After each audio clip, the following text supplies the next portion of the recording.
Welcome to the EarthWorks podcast, where our team will share the jargon of carbon from many of our turf friends from the past 30 years. Hi, everybody. This is Joel Simmons, and this is the EarthWorks podcast. And I'm very excited to have, a friend from the mid-'90s. We've been working together, Mr. Mike Keohan, who is currently at Sabonic Golf Club in Southampton, New York.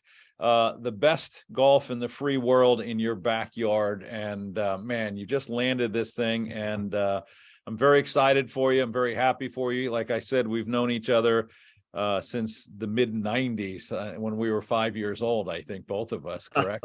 Yes, you have. And thanks for, stable young men when we met. Thanks for having me on. This is quite a pleasure. So let's start with Sabonic and then work our way backwards, because it's such an amazing property. You've been on the property now for a number of years working for Garrett, and now you've taken over as the Big Cheese superintendent, and it's such an amazing property, built by both architects of both Tom Doak and Jack Nicklaus. And if you know both of their styles, you walk that property, you actually see it, don't you? Oh yeah, that's correct. Tom Doak, Jack Nicklaus, and it is a very special spot. I don't believe that you'd be able to do this again in the No, I don't think you'll ever see this happen again for a number of reasons.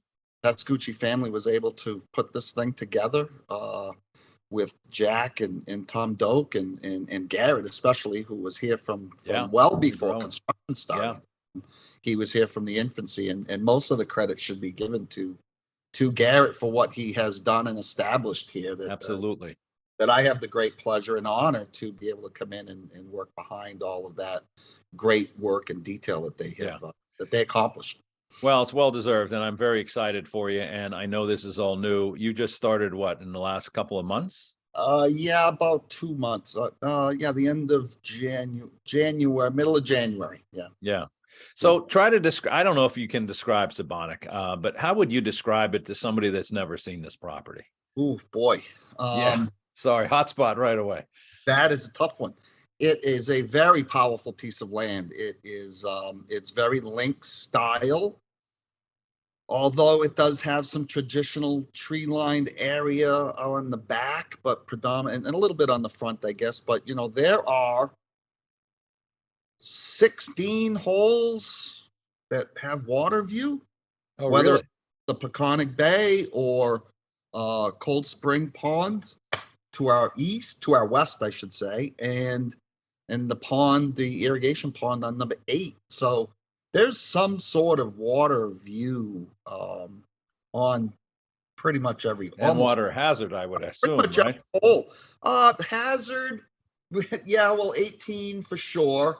One behind, but not as much in play as you would think. Number 8, obviously going over the pond, but it's been left to naturalize in a lot of areas, this is a very environmentally sensitive project. Also, we have water testing, monitoring wells. We have 7 of them, I believe. We have lysimeters for chemical evaluations and testing. So it's, our inputs are on the very low side here. Both chemically and fertility, I assume. Chemically and fertility, we are regulated on what we can do here. So we're quite restricted, but we have enough tools in the toolbox to get the job done. It's a very breezy site, and so the humidity's kept down. There's really a few spots out here that have, what we would say some stagnant pockets. Not really. It's, and I don't want that to sound kind of funny, because coming from over in Nassau County for a while, there's some real stagnant pockets over there. It's nasty over there at times in the summer. Unfortunately, we don't necessarily have that here. So, some friends of mine would joke that it's easy to grow grass here. Well, it doesn't really get warm here till July. So, it's not that easy. There's a whole, winter and desiccation and wind. There's a whole lot of other problems that go along with this particular site as opposed to others. Nothing's easy. Everything has its challenge. So let me explain this a little bit for folks that don't know your area. First of all, it's probably the best golf in the free world, and we'll talk about that in a second. But you're at the far east end of Long Island, so you're catching a lot of the storms that might be blowing up to New England. So you got some pretty strange weather there. But like you said, you also have all that water influence, so you're not warming up until July. So Well, that is true. Really, it's June. We start to see growth, but even May can be, May can be sketchy here. And yeah, having the open across the street at Shinnecock, John has his hands full over there with the unpredictability of the weather here.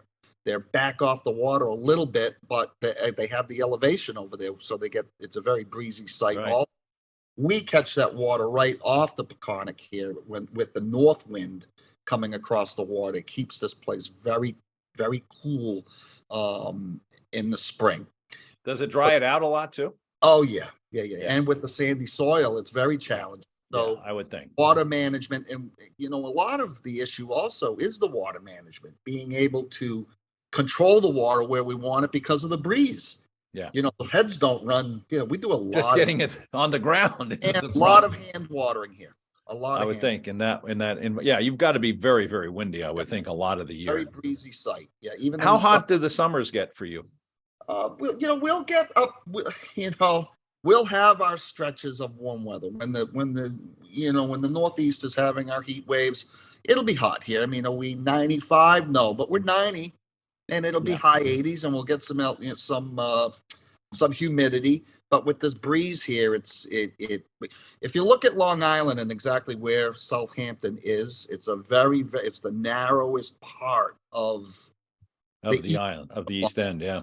So we have the Peconic Bay to our north and the Atlantic Ocean to our south. And what happens is we're just tucked in there. So we get this funny breeze through here all the time. Marine layer, just to the south of us, you'll see marine layer going up over towards Shinnecock. And some days we die to have that, but it just doesn't happen. Yeah, it's not every day. By the beach and over, usually about Sunrise Highway and Montauk Highway, that dividing right there. But just a very challenging site as far as that is, and it's just been the ownership likes it to be kind of this raw. You couldn't replicate these bunkers either in construction. No, I wouldn't think so. They've been let the weather. They had almost had a very European coastal look to it, very raw, very rough edged. Who laid out the bunkers? Was that Doak? The collaboration between the two of them and the routing, I'd have to confer with Garrett on that, but I believe that Doak may have had a lot to do with the original routing that we had through here, and then they collaborated on the bunkering because the bunkers were really, I don't want to necessarily say formal in the beginning, but they were grassed, and there was fescue on top of them and wispy grass, and now it's been a little bit left to weather a bit. So there's a little bit of broken ground in them. Very, very unique. It would be, I don't think you'd be able to replicate them the way they are now. And it looks like they've been there for 100 years. Yeah, it really does. And like I said, it's an amazing property, but it's the most amazing thing is when I first started looking or walking that property, you can clearly see the definition from Doak and Nicholas. I mean, there's definite areas that are clearly Doak's work, and then you can see some of the routing and some of the influence that Mr. Nicholas had. But it's an amazing collaboration. I mean, I don't know that we'll ever see that again on any other golf course in the world. But what a great pairing between the two. And I would assume, I always thought that the bunkers were Doak's work, as it has that Doaky look to them. But maybe it's just sure it does. It does. Jack has always had a more sharper edged, detailed edged, very defined hazard line bunkering. As we know, Doak likes minimal moving of earth areas. His greens can get a little kind of tricky at times and smaller, which I think that Jack has always built relatively smaller greens also, but many properties really started to put some movement in them.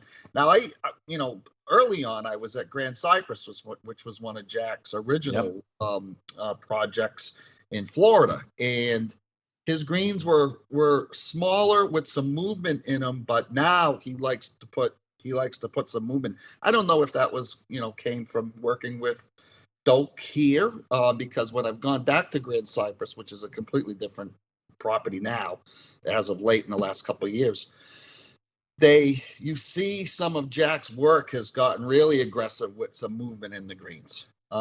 Yeah. Did that progress that way after here? May have. I'm not sure. Yeah, I'm guessing probably not, because I've heard some of the stories. Let's talk about your neighborhood. You have, like I say to, I've said this on our podcast, I say it to everybody I talk to, the best golf in the free world is in your backyard. You literally can walk to two of my favorite golf courses.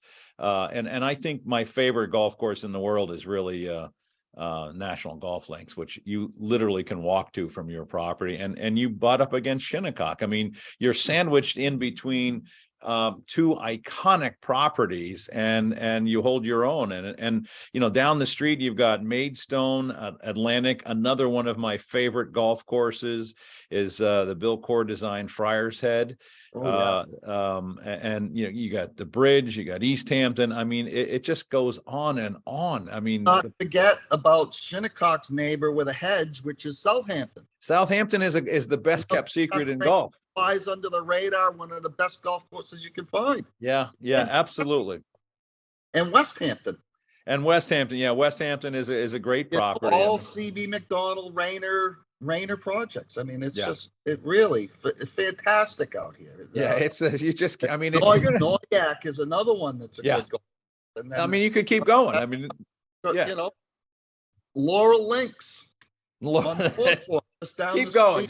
Just keep naming them. I mean, from Friars Head, with Bill Jones and Wilsh and Billy Shuford. I mean, really, it's a fantastic area. That it's a very close knit group of guys out here too. Yeah. Billy Shuford. I'm sorry, Billy, if you're listening. I apologize. I didn't mean to leave you out. Known him for decades or two as well, but. Friars Head, I've always, I've told this story many times. Bobby Rainham took me out to that property before they started breaking ground, and that's on the North Fork.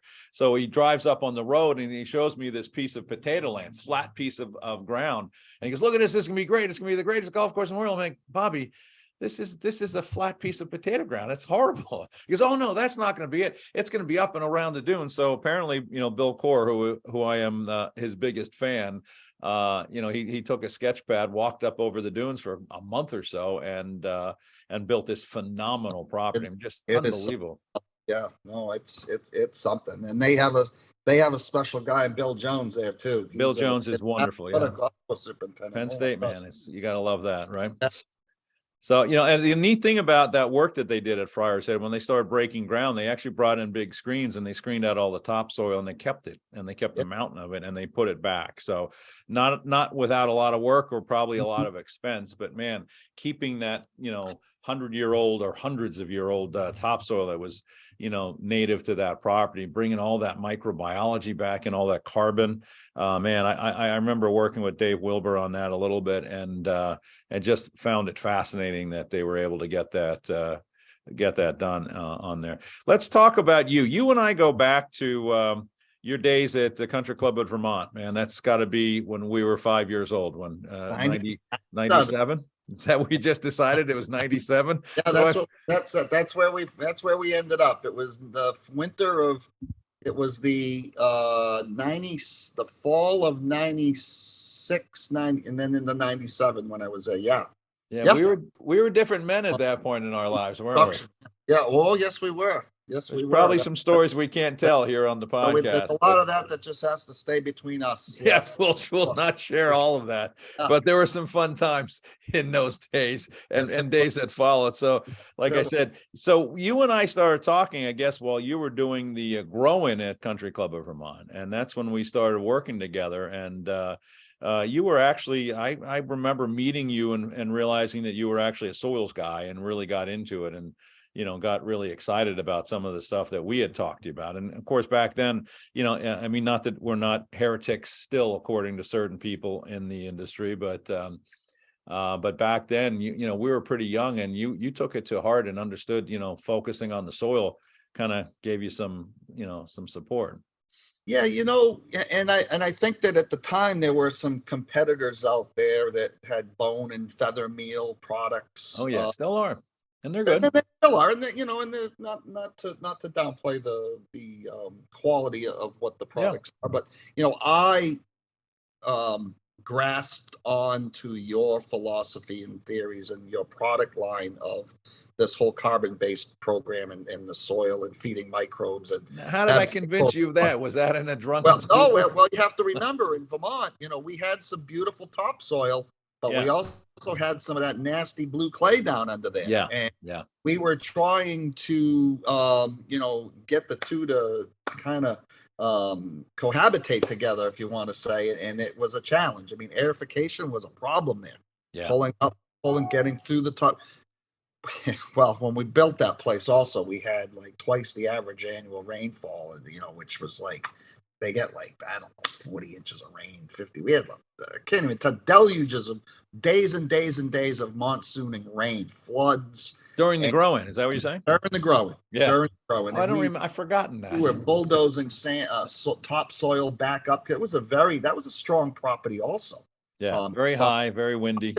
Yeah. Oh, yeah. Very strong. Graham Cook was the architect when Daryl Huxham and his brother were on site every day to oversee the construction. And it was almost like a design build with those guys. We had a company called ASL was the construction company. I remember that. Everybody was from Canada. They had a very strong Canadian influence because we were so close to Montreal. Yeah.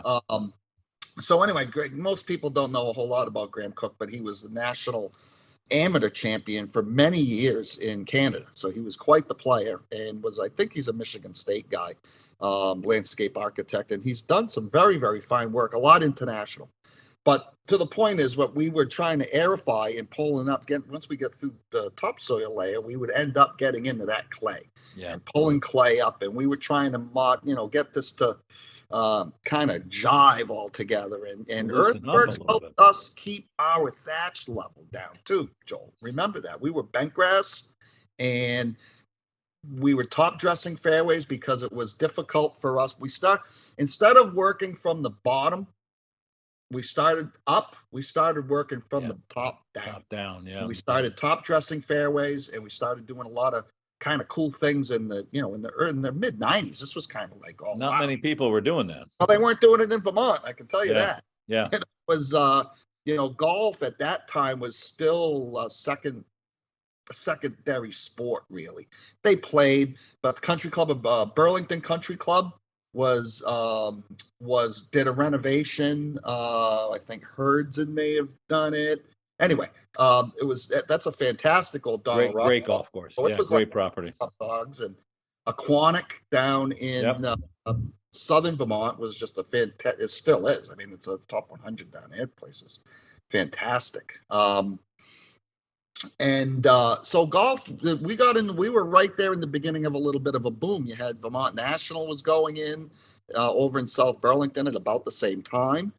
And, soil improvement was really, and we used EarthWorks as a soil building product, to tell you the truth. I mean, that we have nitrogen. Well, that's the intent, is to get the soil to work. It was helping us with soil biology and, continuing to work with, when we first started, we were with Chris Cowan, with RF Morse, Chris, our original contact. And then we transitioned into the legendary Paul Scaffers. Yes. And, yes, he is. And so, we worked on programs that was all about improving our soil structure, and with the premise of if we had stronger plants and stronger soil, we would be able to withstand the environmental stresses of what happens in Vermont, especially northern Vermont. Listen, when it snows, we know it's butt deep. If it is raining, it's monsooning. When it's cold, it's Arctic. And when it's hot, people think it's pretty easy up there. It's very, very diverse weather patterns. And it changes so quickly. Quickly. And the amount of rain, you can get humidity. That weather can be really just ugly up there. And, in the valleys, you get up into the mountain courses, they have their own set of problems, but down in the valleys, you tend to get the extremes of all of it. And Country Club of Vermont is very high. It's very high up in elevation wise. Yeah, but not anywhere near like what Kevin has up at Stowe Mountain Club. Kevin Palmer, really, yeah. Not really considered, because we're down in the valley. We do have elevation and some rolling hills, so we are tucked in it. They were tucked in around the Worcester Range, Gotcha. and obviously the Mansfield Range came down the other side.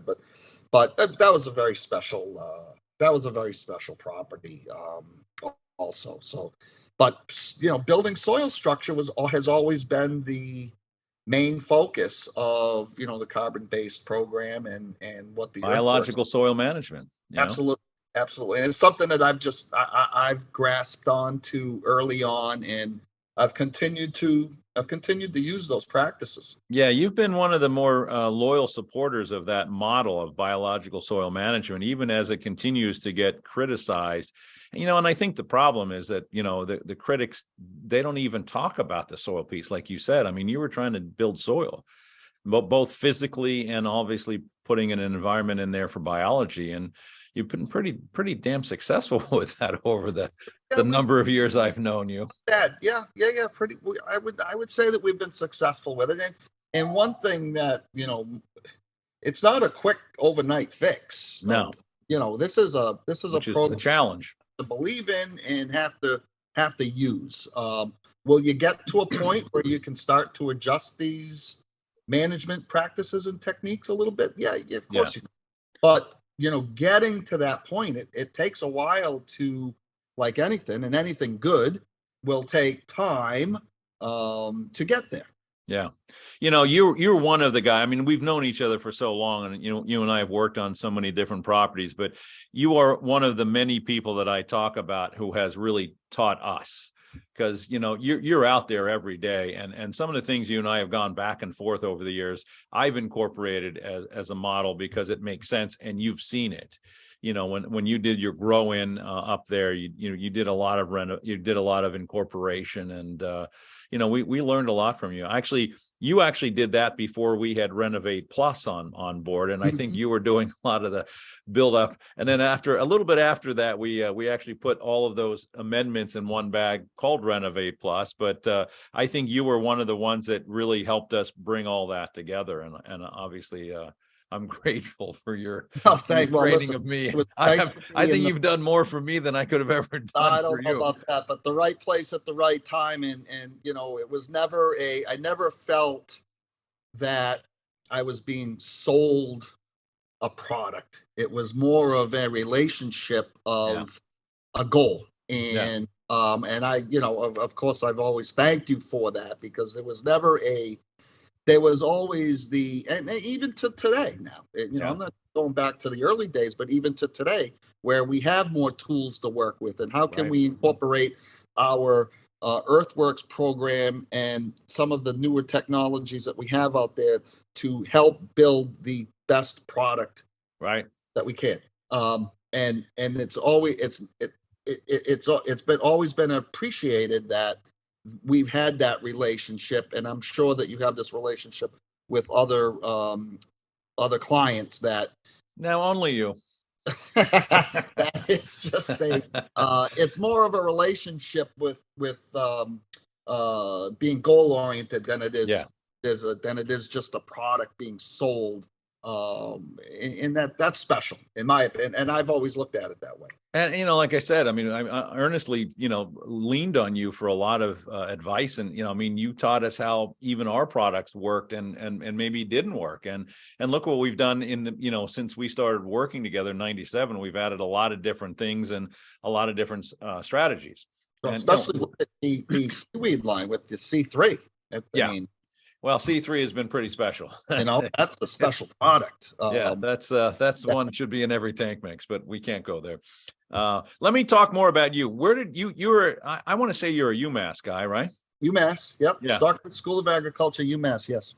I knew that. And where did you start your career in this? I'm not sure I even know all these, or I had forgotten over the years. It's hard to tell. Even around. I am from the Boston area originally growing up. Yeah. So I still have a little bit of that dialect, but Yeah, I hear that. I hear that. I started at a club in Fitchburg, Massachusetts, called Oak Hill Country Club, which was in Fitchburg, Mass, an old Donald Ross Yep. I know gem that course. area, Yep. highly respected in the golf community there. Not a bad place to start your career. Yeah, it was fantastic. My dad was a golf course superintendent. A lot of people don't know this, but I didn't know that. Golf course superintendent for for a handful of years until my brother and I, 18 months apart, and we became a little bit of a handful for my mother when we were probably 3 or 4 years old. My dad got out of the business and was at Harvard University for 33 years, I believe. He was a superintendent of buildings and grounds at Harvard. So he left the golf side and went into buildings and grounds. So when I was probably not a bad move, is it? Oh no, well, especially back then, if you think about it. I mean, they were night watering, and yes, it probably wasn't. He wanted to spend more time with his family. He saw the writing on the wall back in the early days. This was, 70s and 70s. So it's exactly. he recognized that, and he ended up moving on to Harvard University and had a long career there. So why the hell didn't you go to Harvard if he's working there, for God's sake? You could have been somebody.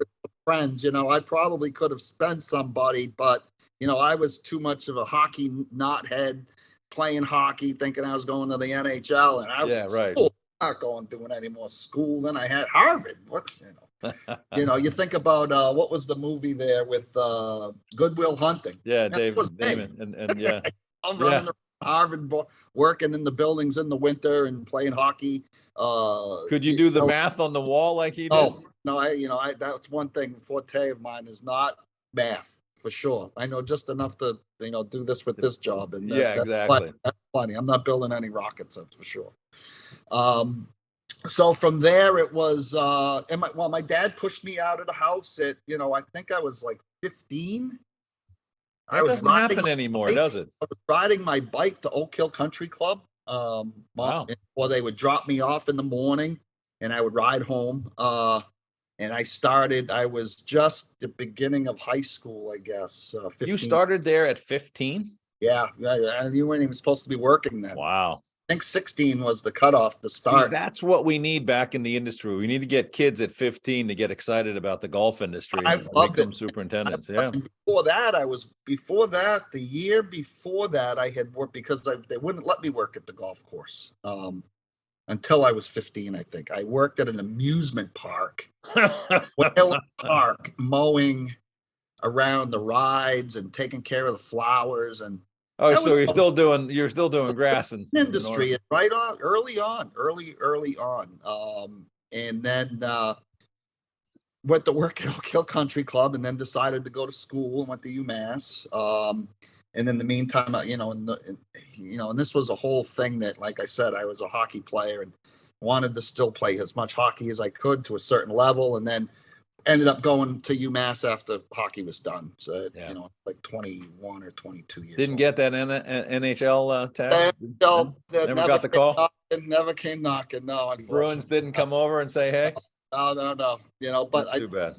So off to UMass I went, and then interned at the Country Club of North Carolina in Pinehurst. Oh, wow. Which was, really got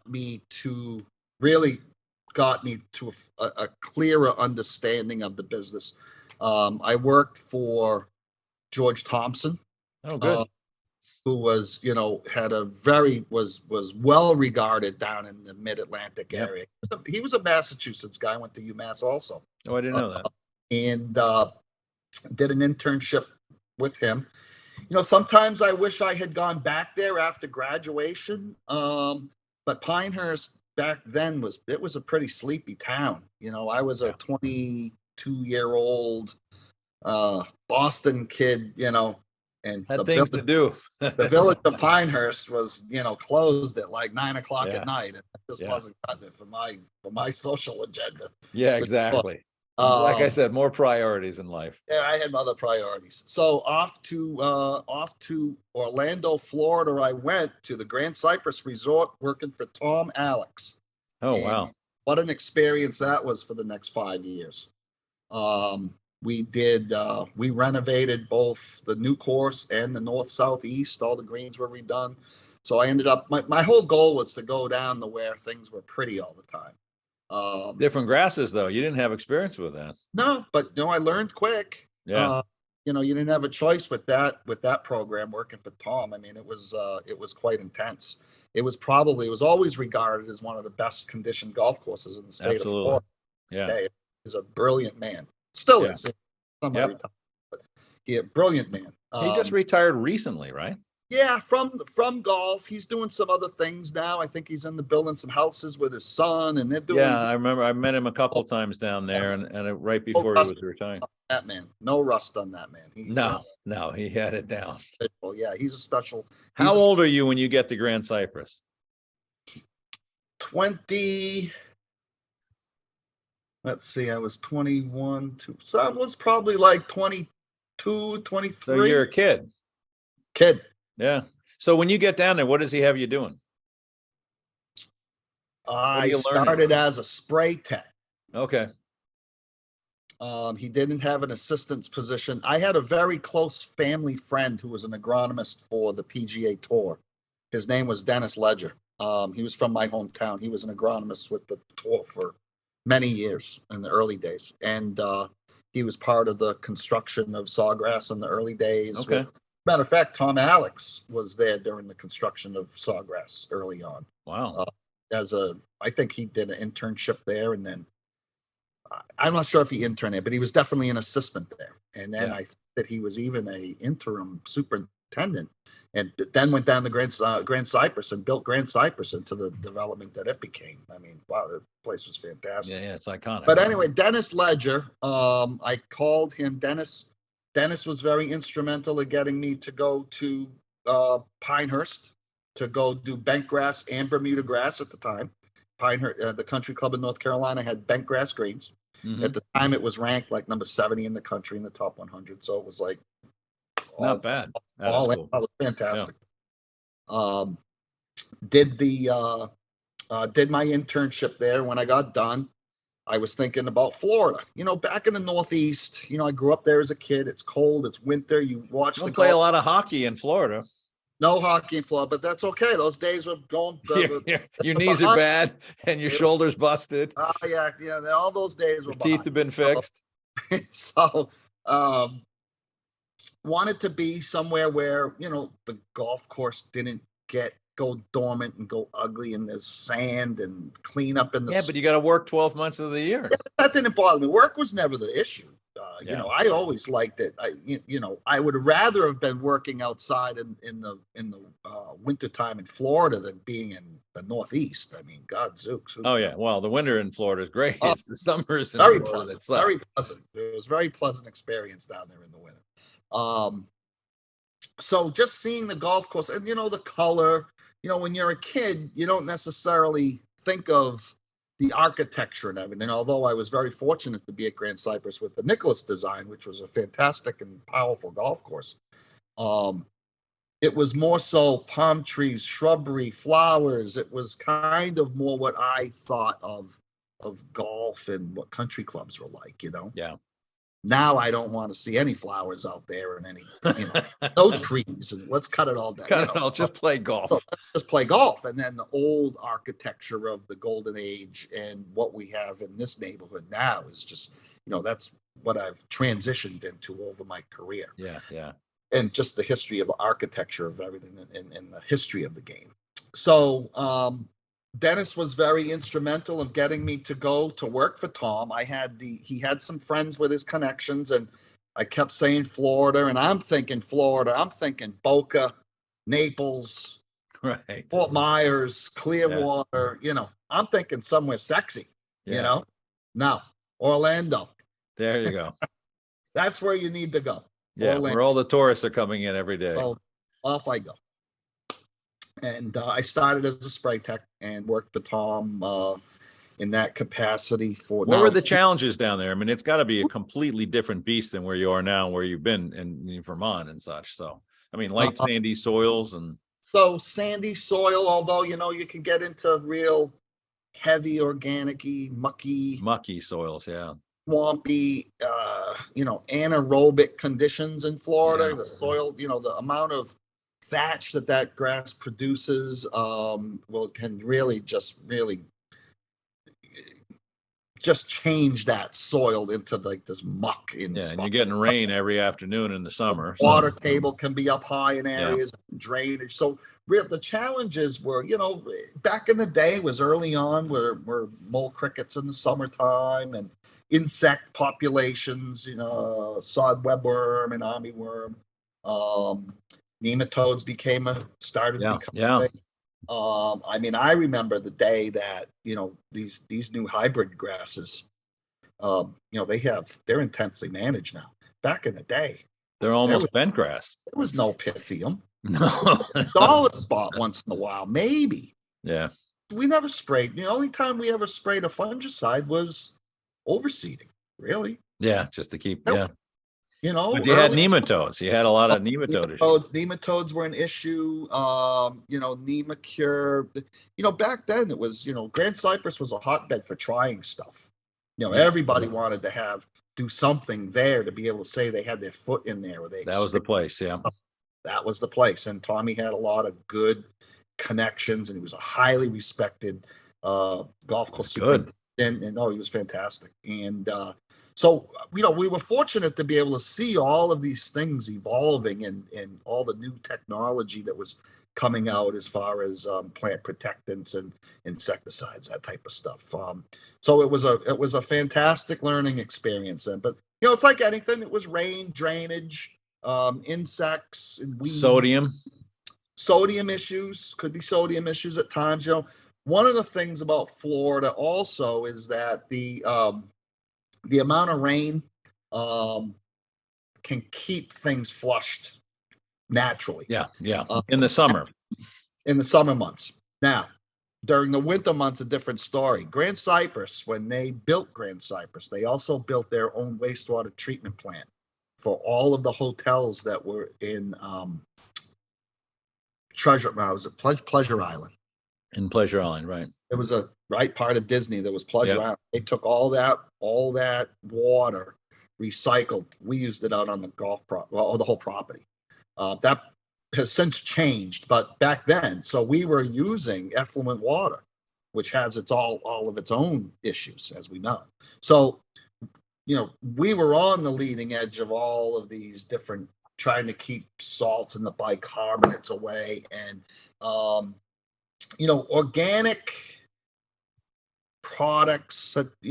They weren't necessarily. They were just kind of starting to come in. What year are we talking about? 80s. Yeah.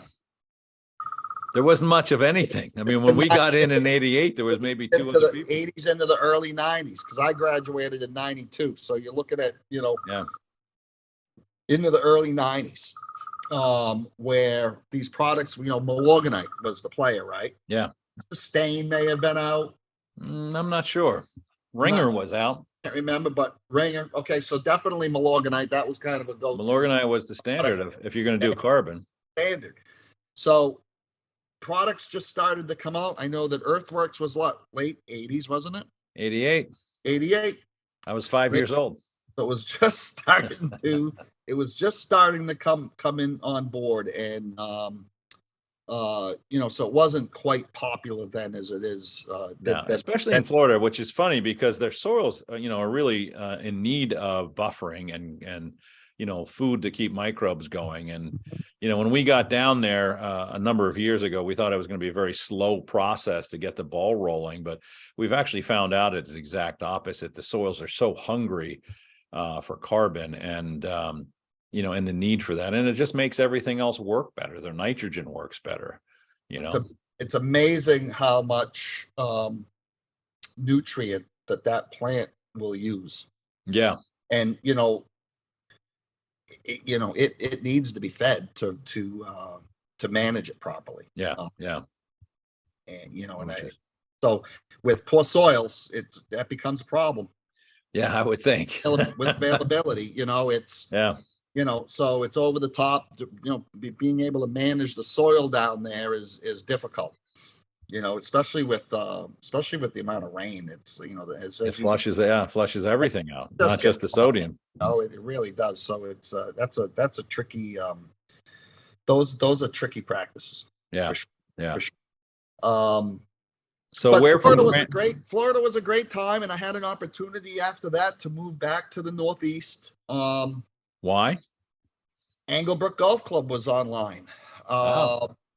And at the time I was married and had some children. I had one child at the time, and my ex-wife at the time was interested in going back to be closer to family. So I had the opportunity to go to northern Westchester with a club being built called Anglebrook, which was Robert Trent Jones Sr. had a couple of projects that were wrapping up or were in the works with Roger Woolridge and the golf group that were wrapping up, which would have been. Oh, this was Roger's work. Yes. Yeah, he was Northern Jersey guy. Yes, and so it was Robert Trent Jones Sr. last signature design. Oh, really? I don't know if I knew that. Yeah, and so that was a very special. And Roger was the architect on call? Yeah. Yeah. John Harvey also was there. John was there a lot. John was on property an awful lot, and we got to know John quite well. And so you were there for growing? Yes, during construction. Yeah, growing and construction and growing. Yeah, yeah. As an assistant. Yes. Yeah, I left. Right. So I was the superintendent of one of the golf courses at Grand Cypress. I was on the new course at the time, and made a move to come back to the Northeast and took an assistant's position with housing on the golf course. So it was financially was manageable. Did the finished up construction, got the golf course opened up, and it was, like I said, very environmentally sensitive property, also similar to this. It's on water? I don't know that property all that well. In the middle of the watershed for New York City's drinking water. That's not a problem. How do you think that was? Just put urea on it. You'll be fine. What's going on with those guys? I mean, they spent millions of dollars in biofilters around all the wetlands. There was, 5 layers of silt fence around it between the town, the Army Corps of Engineers, the state, the city of New York. Oh my God, it was something else. It was a learning process. I mean, it was really something. But that golf course was going in. They had deep pockets, and they bought this land, and that golf course was going in. And it was built by a company called Kojima International. And Kojima International was a construction management company, and they didn't own any trucks or anything. They had cars. They were just management. So they just had cars. They didn't even have shovels. Or hard hats or anything. They didn't even have shovels. Maybe some paint cans, maybe. I doubt it, though. At the time they were doing the renovation of, I believe it was JFK. They redid JFK. Oh, really? Yeah, they did big stuff: bridges, tunnels, skyscrapers. They did big stuff, and they built the club originally to entertain all of their clients, who were predominantly Fortune 500. Okay, that had headquarters in Manhattan. Yeah. That was their target membership base, and it was a corporate membership. Gotcha. So, there was no one there Monday to Thursday morning. Right. It was a big Friday afternoon party. Exactly. Could have been Thursday afternoon, but predominantly Friday, right? They would come in black car services, and these, would come up. They play golf. We had no cottages or residences on the project, so they go back to Manhattan. We're probably, I don't know, an hour to Manhattan, less than an hour in Manhattan. So it was. You didn't have a clubhouse? We did. Yeah, they ended up. The clubhouse was I left. The clubhouse was not open yet when I went to. Oh, wow. Clubhouse was not. Golf course was open, and we were open for a year. And this fantastic building it was very well done. It was there was no corners cut with anything that they did on that project. And I believe Lou Quick, who was the gentleman that was the golf course director and superintendent at Anglebrook, is still there. From 1990, they started that. He like Garrett, he was part of that project early stages. Yeah. where headquarters was in Englewood, New Jersey, and he would go back and forth to the site when they were doing different things, because that took years of planning with the environmentalists putting that whole thing together. I can imagine with that, if you're in the New York City watershed. Yeah, well, that was when I first was introduced to Dr. Marty Petrovic. He did our management from Cornell. Yeah, he did the management program for our impact study. Okay, gotcha. For Anglebrook, and then we had Marty do the one for the Country Club of Vermont, because I left after we got Anglebrook up and going. I was there for, I guess, a year. Oh, I don't know. I guess it was a year or so, with construction and growing and getting it open. So it was probably about, when I first got there, we were probably about a third of the way done with the infrastructure and then rough grading. And then I was there for everything, the seeding and the growing. So I left the following, my son was born on August 7th, and I left to move to Vermont on August 8th. Oh, good timing. Hi, honey. Oh, by the way, I'm leaving. I'm home. Good luck. Yeah, see, have fun with the kid. Yeah. Oh, man, yeah. Nick was my daughter was born in Florida. My son was born in New York. So this is not an easy business on families, is it? No. It's You've been a good example. I mean, you've certainly had your times, but I mean, it's certainly not an easy business for family. And having a significant other that, they try. Oh yeah, no doubt. I mean, a couple of good women. They tried very hard, but it takes a special, and it also, the properties that you're managing also, depending on the demand from the club and how that's managed. Some have had very good luck with managing that, and others not so much. Me being one of them, unfortunately. Yeah. But it is a little bit of it is taxing on them, and on that family relationship. So I've been pretty much was single most of my career. Most of the time I've known you. Yeah. Some women, have come and gone in between. Yeah, well, maybe not many. But not many. No, not many. Yeah, I've known you long enough to know. Yeah. So it's, the business is difficult, but Anglebrook was a fantastic project and loved every minute of the stay there, and then went on to build the Country Club of Vermont, where our relationship started. Right. So then August. So you get from Vermont, you came down to Long Island, and you did a little work there, and then where'd you start? 10 years at the Country Club of Vermont, and it was just outside of Stowe. Fantastic period of my life. Yeah, and it's a beautiful golf course, by the way. And had an opportunity to come down here to a club on Long Island, and had a quick 12-year stint at a club over in Nassau County. Quick 12 years. Yeah, quick 12 years. Went by very fast. And now I'm here at Sabonic. So what's going to happen now that you're in charge at this incredible property? I mean, are there going to be changes? You going to do anything? What's the plans for the next 5 years at Sabonic? Well, listen, Garrett had a very good run here. Yes, he did. 16 years. We're not looking to kind of make any drastic changes. Where,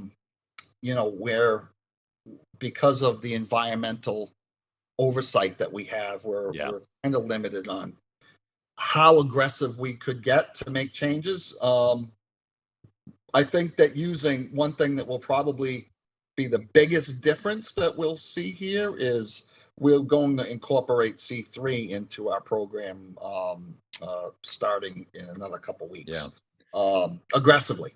And we feel that that's going to help us retain a lot of color here without the use of nitrogen. So we're trying to keep our nitrogen inputs down. Part of that is the plan to keep nitrogen down. And not only that, it'll make the nitrogen that you do use work better. It'll work better. Exactly. It's so part of the nitrification cycle. That's exactly what we're trying to do. Do you have earthworm problems on the property? No. You know what? This year we did see some earthworm activity more than we have seen in the past. Well, that'll slow down with C3. I don't, why that has started. It's aging. Hard to say. Yeah. Yeah, it's So 16 years old now, and soils are now starting to yeah, let's settle in. settle Yeah. in themselves. Organic matter becoming a little bit more prolific that we have. Not that we have a problem, but it's there. It's still a very sandy site. You wouldn't think that we'd have as many earthworms as we do for such a sandy Yeah. soil out here, but we do. It's This interesting, recently, where they become problematic, but C3 will help you with some of that. Let's talk about the environmental impact that you have to deal with on that property. What are the reportings that you have to provide, and to whom on a regular basis? we will report, other than our state reporting for pesticide applications. Yeah. We also have to report all of this to the town. Do you have to show these water monitors? I mean, are they for internal use? The town has an environmental well, let me step Coordinator? back. Marty Petrovic now works for the town of Southampton. Oh, I didn't know that. So he oversees their environmental studies on. And you go way back. Yeah. So Yeah. we have a great relationship, Yeah. and you laugh a little bit because Marty used to work for us Right. back in the day, right? And now he's one of the other guys. Yeah. So, But at least he knows both sides. That's good. It's fantastic to work with. And I'm just joking about that. Yeah. He's, Marty, by the way, did a lot of the early research that we worked with him way back when on zeolites. He did a lot of the initial studies on zeolites, and it's still published, and really helped, bring this to the table, because he showed that it does have good water retention and potassium reservoir. But I didn't know that's where he ended up. I always liked Marty. I think that he's also doing it for a lot of other municipalities that are in the same. So he oversees their environmental monitoring per se, because there are a lot of not just us, but there are a lot of other new properties that on large scales that the town is monitoring to make sure that the nitrogen levels are not elevated to be an issue with groundwater and also the Peconic. Do you have restrictions to nitrogen? Yes. You can only apply at certain times and certain volume. What I wouldn't necessarily say that we have restrictions, but what we do have is a number that a threshold number that we need to stay below. Okay. And if we're at a number and they start to see numbers going up, they want to know why. So we're reporting not only just any pesticide application. So for the state, we report the product and the amount. Right. For the town, we report the application, the rate, the target. It's a little more in depth than so what you've got a lot of reporting to do. A little bit more. Yeah, it's a little bit more reporting for the town than what we have to do for the state. Yeah. Then we have to report all of our fertility applications, greens, tees, fairways, rough. We report all of our spray, whether or not it's greens, tees, fairways. It's all broken out. We have to report the weather. Really? Yep. So we go back into our weather station and we report all of our rain events. We have to give them a calculation for rain. We give them a calculation for snow. And are they comparing that to your application timing? Is that why they're looking at weather, or is it just information? Just information. All right. Steve, is he looking at it to correlate applications? And well, I would say that yes, that if we did have a problem, we can see where we had. Yeah, we put down 2 pounds of N and it rained for 4 days. Where we had that's a problem. Yes, they would coincide with each other. Yeah. Let's see. Well monitoring as far as well water removal. So we're like everybody on Long Island. We're all well water, right? Yeah, exactly. Some guys are pulling directly from the aquifer, going out to the golf course. Others are pulling water and then holding it like us. We have a holding pond. Are Shinnecock and National on the same monitoring schedules? Mm-mm.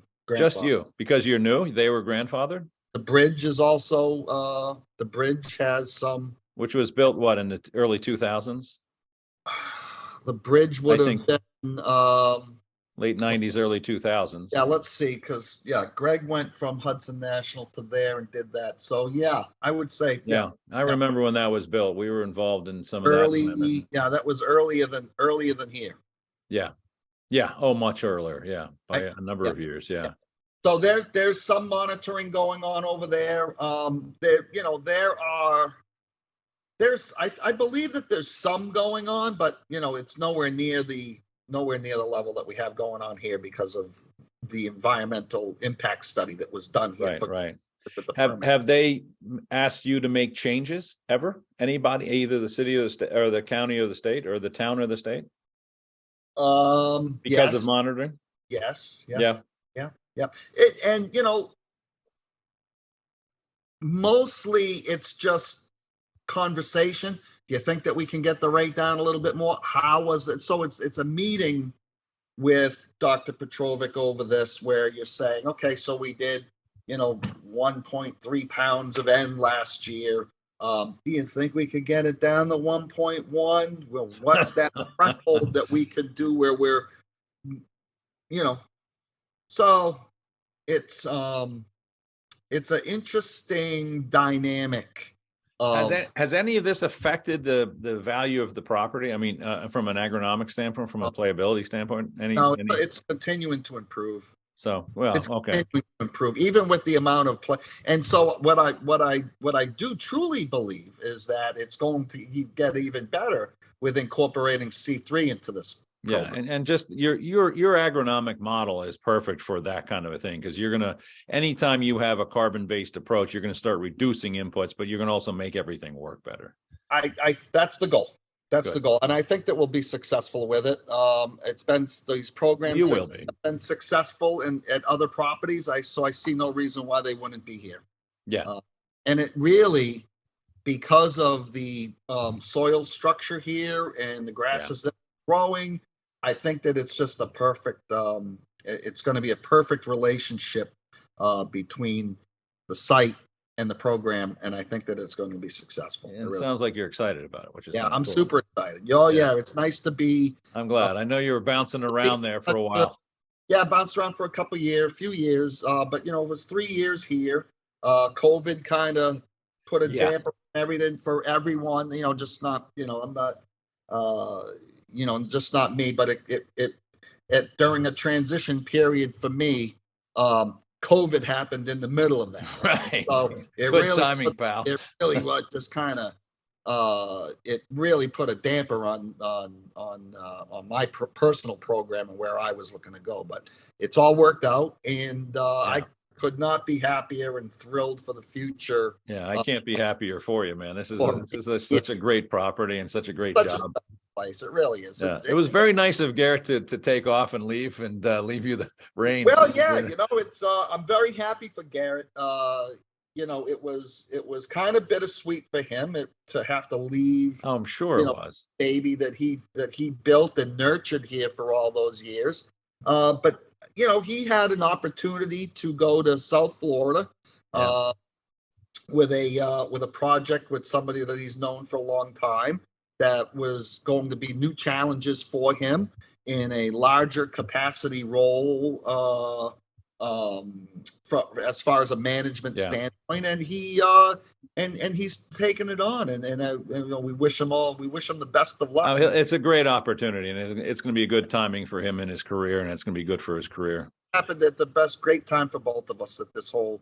I mean, I was out there for the Women's Open. I don't even remember how long ago now. COVID came along, and I've lost all time. But anything on the docket for Sabonic in terms of tournament? Not at the moment. No. There's been some talk, but nothing. Nothing. It was. I mean, it's funny because I went over to see Billy next door at the National, and he actually drove me over on his golf cart. That's how close it was. We just drove right up to the Women's Open. I'm like, oh, how cool! It's right here in your backyard.